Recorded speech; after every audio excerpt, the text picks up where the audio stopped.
नमस्कार दोस्तों, महाभारत का युद्ध तो आपको याद ही होगा, लेकिन आपके यह मालूम नहीं होगा कि महाभारत युद्ध में किन किन महान योद्धाओं को छल से मरवाया गया था। तो चलिए हम आपको उन 5 महान योद्धाओं के बारे में बताते हैं।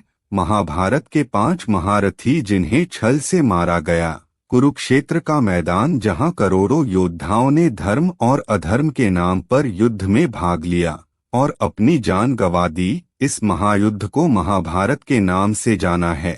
श्री कृष्ण ने इस युद्ध से पहले अर्जुन से कहा था कि इन योद्धाओं को गौर से देख लो, ये इस युग के सबसे महान और पराक्रमी योद्धा हैं, जो इस युद्ध के बाद शायद ही देखने को मिलेंगे और आने वाले युगों में ऐसे योद्धा फिर जन्म नहीं लेंगे। भगवान श्री कृष्ण की इस बात से ही महाभारत के महायुद्ध की भयानकता का अंदाजा लगा सकते हैं। इस महायुद्ध को हुए हजारों साल बीत गए, लेकिन कहते हैं कि आज भी कुरुक्षेत्र की जमीन योद्धाओं के लहू को पीकर लाल है। धर्म और अधर्म के इस युद्ध में धर्म की जीत के लिए कई महायोद्धाओं को छल पूर्वक और कईयों को युद्ध के नियम के विरुद्ध जाकर मार डाला गया, क्योंकि युद्ध का एक ही नियम होता है, जीत, और इसके लिए सारे नियम और लोकाचार भुला दिए जाते हैं। तो चलिए दोस्तों, इन 5 महान योद्धाओं के बारे में जानते हैं। इससे पहले कि आपने हमारे चैनल को लाइक और सब्सक्राइब नहीं किए होंगे तो प्लीज कर दीजिएगा। सबसे पहले वीरगति को प्राप्त होने वाले महान योद्धा का नाम भीष्म पितामह था। महाभारत के महायुद्ध में सबसे बुजुर्ग और सभी योद्धाओं में श्रेष्ठ भीष्म थे। अपनी राजभक्ति के कारण इन्होंने कौरवों के साथ युद्ध में भाग लेने का निर्णय किया और पांडवों के विजय में सबसे बड़े बाधक बन गए। इन्हें पराजित किए बिना महाभारत के युद्ध में पांडवों का विजयी होना असंभव था, क्योंकि भीष्म कौरवों के सेनापति के तौर पर उनके ढाल बने हुए थे। 18 दिन तक चले इस युद्ध में भीष्म अकेले ही 10 दिनों तक पांडवों की सेना का संहार करते रहे। ऐसी स्थिति में भगवान श्री कृष्ण की सलाह से अर्जुन अपने रथ पर शिखंडी को लेकर आते हैं, जो न पुरुष था न स्त्री। भीष्म शिखंडी को एक स्त्री मानते थे और इस रहस्य से पांडव परिचित थे।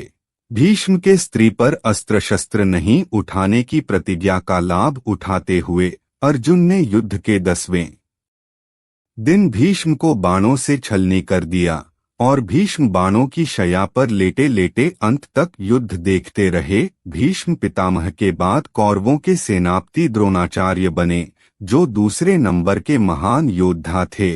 ये कौरव और पांडवों के गुरु थे। भीष्म के समान यह भी पांडवों के मार्ग में बड़े बाधक बने हुए थे। इन्हें भी युद्ध में पराजित कर पाना किसी के लिए भी असंभव था। माना जाता है कि द्रोणाचार्य को केवल उनका शोक ही मार सकता था। ऐसे में पांडवों ने द्रोणाचार्य के साथ एक छल किया। भीम ने अश्वत्थामा नाम के हाथी को मार दिया और द्रोणाचार्य के पास जाकर कहने लगे कि मैंने अश्वत्थामा का वध कर दिया। अश्वत्थामा द्रोणाचार्य के पुत्र का भी नाम था। द्रोणाचार्य को भीम की बात पर भरोसा नहीं था, इसलिए धर्मराज युधिष्ठिर से पूछा कि क्या अश्वत्थामा मारा गया। इस पर युधिष्ठिर ने कहा अश्वत्थामा मारा गया, लेकिन यह नर भी हो सकता है और हाथी भी। जब युधिष्ठिर यह कह रहे थे, उस समय भगवान श्री कृष्ण ने शंखनाद कर दिया, जिससे द्रोणाचार्य बात को सही से सुन नहीं पाए और शोकाकुल होकर अपने अस्त्र शस्त्र रख दिए। मौके का फायदा उठाकर द्रौपदी के भाई धृष्टद्युम्न ने द्रोणाचार्य का वध कर दिया। तीसरे नंबर का महान योद्धा जयद्रथ था। दुर्योधन के जीजा जयद्रथ के कारण अर्जुन के पुत्र अभिमन्यु का वध कौरवों ने मिलकर किया था। इससे क्रोधित होकर अर्जुन ने प्रतिज्ञा ले ली कि अगले दिन के युद्ध में सूर्यास्त तक वह जयद्रथ का वध कर देंगे, नहीं तो खुद अग्नि समाधि ले लेंगे। कौरवों की पूरी सेना उस दिन जयद्रथ की सुरक्षा में लग गई। ऐसे में अर्जुन के लिए जयद्रथ का वध कर पाना असंभव हो गया। ऐसी स्थिति में श्री कृष्ण ने एक चाल चली। उन्होंने अपनी माया से सूर्य को ढक दिया जिससे अंधेरा छा गया। जयद्रथ ने यह समझा कि शाम हो चुकी है और वह अर्जुन के सामने खुद आ गया। श्री कृष्ण तो यही चाहते ही थे। इन्होंने अर्जुन से कहा कि अपना धनुष उठाओ और जयद्रथ का वध करो, अभी सूर्यास्त नहीं हुआ है। कृष्ण के इतना कहते ही सूर्यदेव फिर से प्रकट हो गए। अर्जुन ने एक पल की भी देरी न करते हुए जयद्रथ का वध कर दिया। चौथे नंबर का महान योद्धा महादानी कर्ण था।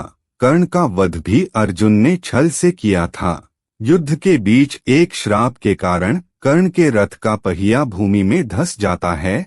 उस समय निहत्थे कर्ण पर अर्जुन ने दिव्यास्त्र चला दिया और कर्ण वीरगति को प्राप्त हो गया। महाभारत के युद्ध का पांचवा और अंतिम महायोद्धा दुर्योधन था, जिसका वध छल पूर्वक हुआ था। दुर्योधन को महाभारत का खलनायक भी माना जाता है। दुर्योधन और भीम के बीच में गदा युद्ध हुआ। इस युद्ध में गदा का प्रहार कमर से ऊपर करने का नियम था, लेकिन भीम ने कृष्ण जी के संकेत पर दुर्योधन के कमर पर वार करना शुरू कर दिया। क्योंकि दुर्योधन के शरीर का ऊपरी भाग गांधारी ने वज्र का बना दिया था, इस तरह छल पूर्वक दुर्योधन का भी अंत कर दिया गया। दोस्तों, आपको यह कहानी कैसी लगी? अगर अच्छी लगी होगी तो प्लीज चैनल को लाइक और सब्सक्राइब अवश्य करिएगा। तो मिलते हैं इसी प्रकार के अगले नए वीडियो में। तब तक के लिए जय हिंद, वंदे मातरम।